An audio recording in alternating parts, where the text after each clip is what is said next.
A girl picks up a chicken leg, gently moves her hair aside, and finishes eating it in just a few bites. Meanwhile, her sister places her hand on a teapot, and instantly the water starts boiling. The man watching all this is left completely stunned. Another woman walks up to a tree, removes an 8-ton iron shoe, and then begins to float like a balloon.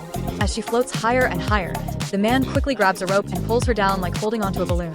Taking advantage of the moment, the girl returns a squirrel back to its nest. The youngest sister kneels on the ground, focusing energy through her fingertips. She sees a pair of twins fighting over a doll. Their entire bodies are covered, because anyone who looks at their faces instantly turns into stone. After returning to the castle, he quickly puts on his hat, and the bees fly back into his mouth. It turns out this is a strange orphanage where every child has special powers. They all live together in a castle trapped in a time loop, forever stuck on September 3rd, 1943. This means the children will never grow up, but they will also never see the outside world. Miss Peregrine is the owner of the castle. She has the ability to control time and can transform between a human and a time-controlling bird. Around the world, there are many like her, whose duty is to protect these special children from terrifying man-eating monsters. 50 years ago, a group of people tried to gain immortality by capturing a time bird and locking it in a cage. But when the leader activated the device, instead of becoming immortal, they turned into invisible monsters. Later, they discovered that by eating the eyes of gifted children, they could temporarily return to human form. So, the monsters began hunting these children. Since the children couldn't see the monsters, they were extremely vulnerable. A psychiatrist suggests that Jake should go and see the place himself. With his father, Jake travels to the island his grandfather once told him about. When he finally finds the children's home, he discovers it has been destroyed by German fighter planes. Still determined, he enters the ruins again, where he suddenly encounters a woman in white and several strange children.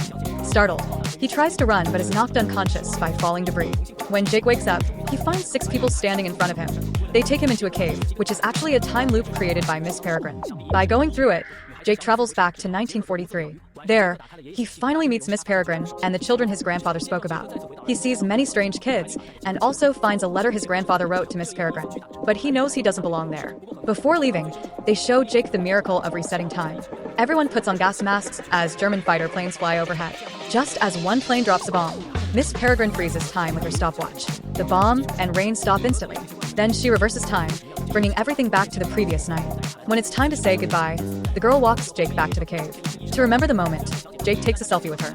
But suddenly, they discover an injured time bird, likely attacked by an invisible monster. The girl takes the bird back for treatment, while Jake returns to his hotel. That night, Jake reads his grandfather's letter, which reveals that enemies have infiltrated the orphanage. He rushes back to warn them. The girl immediately takes Jake underwater, creating an oxygen bubble for him using her powers. They explore a sunken ship filled with skeletons. Deep inside, she releases bubbles from her mouth while Miss Peregrine prepares with a crossbow.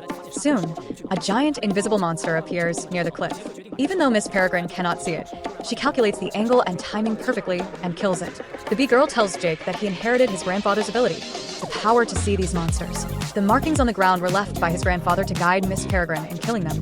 Back at the castle, Jake learns his grandfather has died. Miss Peregrine explains everything. These monsters seek immortality and hunt gifted children.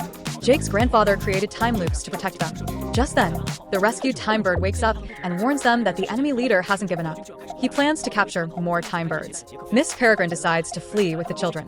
The bee girl asks Jake to come with them, but he refuses because he cannot leave his parents. He returns to 2016, only to find a dead old man on the beach with his eyes missing, proof that the monsters have arrived. Jake tries to warn Miss Peregrine, but as he enters the cave, he is followed by the enemy leader, who can shapeshift. The leader captures Jake and brings him to the orphanage, threatening Miss Peregrine and the children. To protect them, Miss Peregrine turns into a bird and flies into a cage. Without her, the monsters attack the children. Since they cannot see the monsters, they are easily captured. Jake, the only one who can see them, helps the others escape. During a fight at an amusement park, the twins remove their masks and use their Medusa-like power to turn a monster to stone. The bee girl blows a strong gust of air to pin the leader to a wall. Jake frees the captured time birds, but the leader breaks in. In the chaos, he disguises himself as Jake. But when a monster appears, Jake can see it while the leader cannot. In a twist of fate, the leader is killed by his own monster.